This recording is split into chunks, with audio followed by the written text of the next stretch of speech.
Can I ask you, young man, a question? Yeah, absolutely. Hey, young man, can you point to Christ for me? Look at who he's pointing to, big brother. Who he pointing to? Just be real. He pointed to the so-called white man. But listen, now watch this. If I handed you this, show me the so-called white man in there.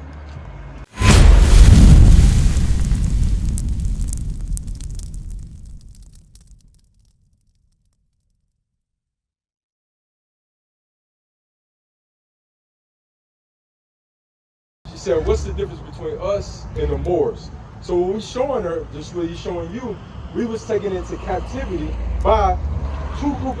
Basically, every other nation on this earth had a part in our captivity. But it was two captivity that was more prominent than the rest. The sub-Saharan captivity and the transatlantic captivity. The sub-Saharan captivity, these are when the Ishmaelites, y'all can give me this sign. Where's the sign at? There you go, bro. Right here. Hold that up for me. These are the Ishmaelites, the so-called Arabs, that took us into captivity and made us succumb to Muhammad. This is why a lot of our brothers and sisters subscribe to Islam. So when we was ruling in Europe under the title of the Moors, we was ruling under Islam. You understand? Because we have been taken into captivity under this nation. Watch this. And the Bible prophesies about it. Give me Joel 3 and 3. Watch this, big brother. Because you notice, we learned about Malcolm X. Remember Malcolm X had a good slogan? He was kind of going back and forth with Martin Luther King. And he was saying, Martin Luther King was saying, turn the other cheek. Well, Malcolm X was saying what? Fight, stand your ground. A lot of people started subscribing to that because in theory, that's a better option than letting somebody slap you the hell around. You understand? That's not what Christ taught. You understand? Because Martin Luther King hadn't come to the full understanding of Christ. But a lot of people started subscribing to Islam based off of what his message was. Watch this. But it doesn't mean that it was right. Watch this. Watch. Joel chapter 3 and verse 3. Bring it out. And they have cast lots for my people. Go ahead. And have given a boy for an harlot. This is what the other nations did. They cast lots for our people and they gave a boy for a harlot. A lot of these nations used to use our boys as sex slaves. Buck breaking. You read about this throughout history. This is what they're not teaching our kids in school. Where they would take a slave, they would take you being the strongest buck in the middle of all the slaves, and they would have sex with you, demeaning your manhood. So demasculating you. So now nobody will look to the man as strength. They will take the woman and say, you know what? Now we're going to use her. This is the Willie Lynch letter. We're going to negotiate through her. So now she becomes the patriarch and the man becomes demasculated. You understand? Watch this. Go ahead. And they have cast lots for my people. Go ahead. And have given a boy for an harlot. And sold a girl for wine. And then they would take our young sisters and they would sell them throughout the plantations of America just for pleasure. That's what the wine means. For pleasure. Have you ever heard the term a bed wench? What's that mean? Okay, that's good. This is why we out here teaching. The slave master, you heard bed wench before? The slave master would take the young woman, he would send her to the bed in a cold winter to have her warm up the bed. So when he comes to the bed, now it's warm. Now after a drunk night with all the rest of his friends, he comes to a warm bed and he's raping our young daughters. That's the bed wench. That's selling our young daughters for wine, for pleasure. Watch this, read, come on. That they might drink. Yea, and what have ye to do with me, O Tyre and Zidon? Go ahead. And all the coast of Palestine. Tyre and Zidon is these African nations. The Africans, what they teach us in school is black people sold black people. Would you sell your cousin into captivity? Absolutely. Hell no. Would you sell your son into captivity? No. So have you ever ran into a real African before? Yeah. Have you ran into a real African before? How do they feel about you? Come on, talk to me. They don't mess with us. They don't mess with us. Nah. Because we not the same people. Right. Just because we black, that don't mean we're the same people. Right. You get a Chinese man and a Japanese man together, right. that does not mean that they're the same people. If you call one of them the other, they're going to tell you, they're going to correct you. I'm Chinese. I'm Japan. You understand? Yeah. So listen what the Lord is saying. Right there, read it from the top. Yea, and what have ye to do with me, O Tyre and Zidon? What have you do to me, you African nations, Tyre and Zidon? Because they was rounding us up on the west coast of Africa. Watch this. And all the coast of Palestine. And all the coast of the Arabs. Give me the Arabs. All the coast of Palestine. These were the Arabs that was working in cahoots with Africans selling our people. But the Bible is specific to who he was selling us to. Watch this, read. Will ye render me a recompense? Go ahead. And if ye recompense me swiftly and speedily, will I return your recompense upon your own head. Jump down to verse 6. Go ahead. Verse 6, the children of Judah. Go ahead. And verse 5, because ye have taken my silver and my gold, and have carried unto your temples my goodly pleasant things. The children also of Judah. The children of Judah, go ahead. And the children of Jerusalem. This is what they did. They rounded us up on the west coast of Africa. The Tyre and Zidon, these African nations and these Arab nations, they took us and watch who they sold us to. Go ahead. Have you sold unto the Grecians? They sold us to the Greeks. They sold us to the so-called white man. You understand? So in the transatlantic slave trade, yes, in the transatlantic slave trade, that's how now we got the names that we got. You know? You understand? Like, what's your last name, bro? Fisher. So what that mean? Give me the history on that. I can't. Huh? I can't. I know. So this your young man? Yes, sir. His last name is Fisher too. Absolutely. So think about the psyche in there.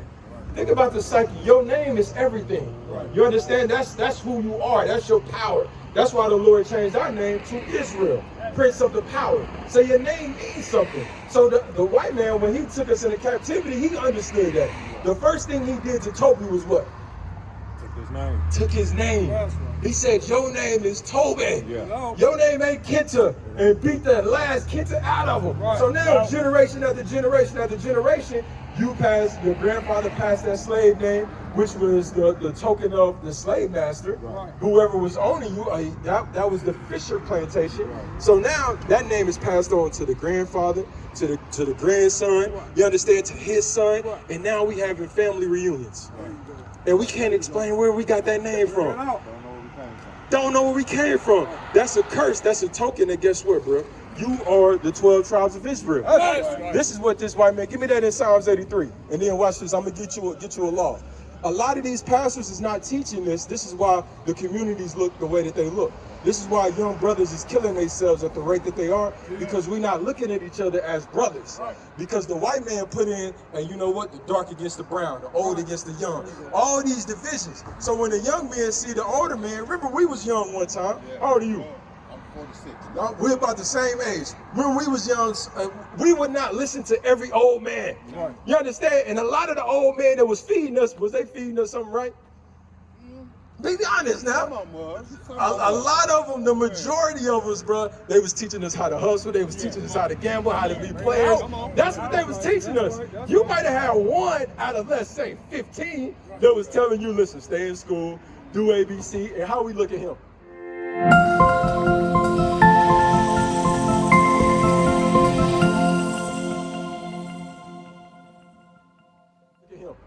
That's my father, so you know he came to me. But okay, but how did the rest of the family look at him? Like a square? You understand? Like, damn, look at this brother. He taking care of you, bro. You with that one damn wife? Look at all these hoes I got. You still with that one wife? That's how the black community look. But that's a curse according to the Bible. Watch this, big brother. Psalms chapter 83 and verse 1. Keep not thou silence, O God. Hold not thy peace and be not still, O God. For lo, thine enemies. Thine enemies is everybody that's not on this sign, big brother. Where you see yourself at on this sign? And I'm going to show you how crafty it is. Where you see yourself at? The first one. You be from the tribe of Judah, right? Your father be a so-called African American, which really don't make sense when we think about that. That's two different continents that we subscribing to. We can't be from two places at one time. You understand? Watch this. Go ahead. For lo, thine enemies make a tumult. So the enemies of God is everybody outside of the 12 tribes of Israel. Why? Because we was the God's chosen people. He didn't choose every nation on this planet to be his people. So if you don't choose every nation, of course you have a disdain towards God. So you become an enemy of God. Watch this, read. And they that hate thee have lifted up the head. They have taken crafty counsel. He said these people, these other nations, particularly the so-called white man, he said they have taken crafty counsel. The crafty counsel is, here you have the Bible. Can I ask you, young man, a question? Yeah, absolutely. Hey, young man, can you point to Christ for me? Look who he's pointing to, big brother.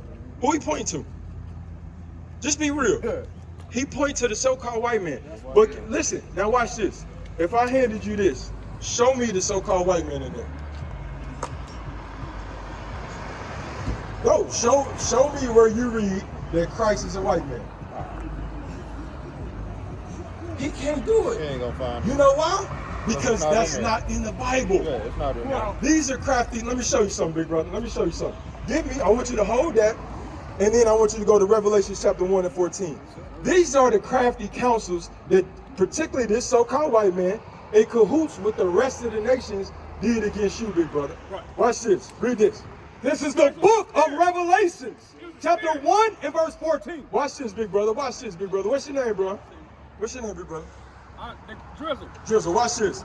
His head and his hairs were white like wool. We read in the description of Christ. It said his head and his hairs were white like wool. Young man, touch the top of your hair. Touch the top of your hair. Look, that's wool. He's describing what Christ is. He said it was white like wool. Watch this, read. As white as snow. Go ahead. And his eyes were as a flame of fire. And he said his eyes was as a flame of fire. My brother, listen up, bro.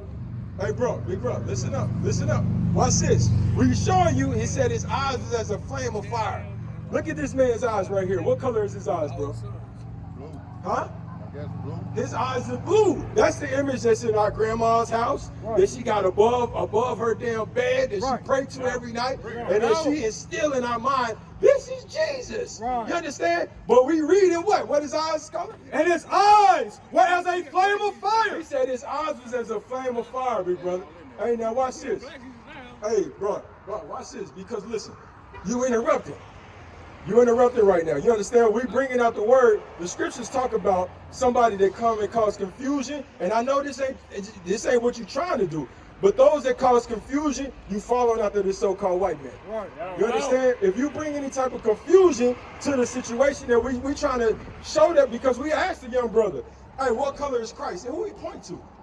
So we trying to cast down imagination in his mind that this is not Christ. That Christ actually looks like him. And we showing him where he can substantiate that. If somebody asks him with evidence. So you not out here in an ignorant state. Now watch, we reading it, come on.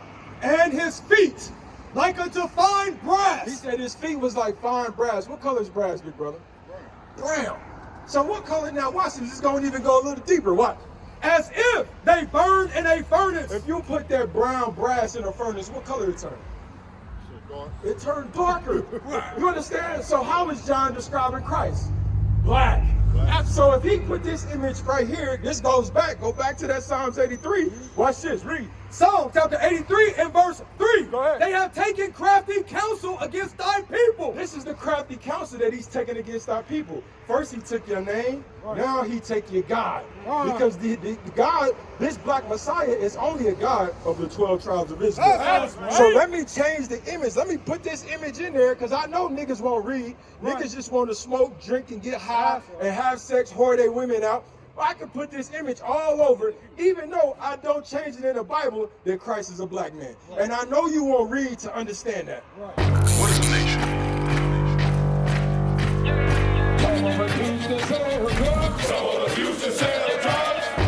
Nation is men leading by example.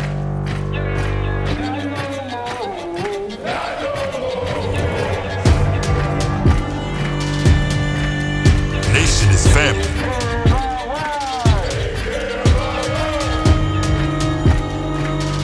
Nation is community. Nation is children with role models.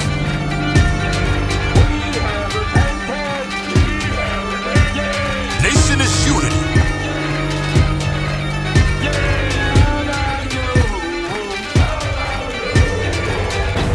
Nation is you. And finally, my brethren, be strong in the Lord, His word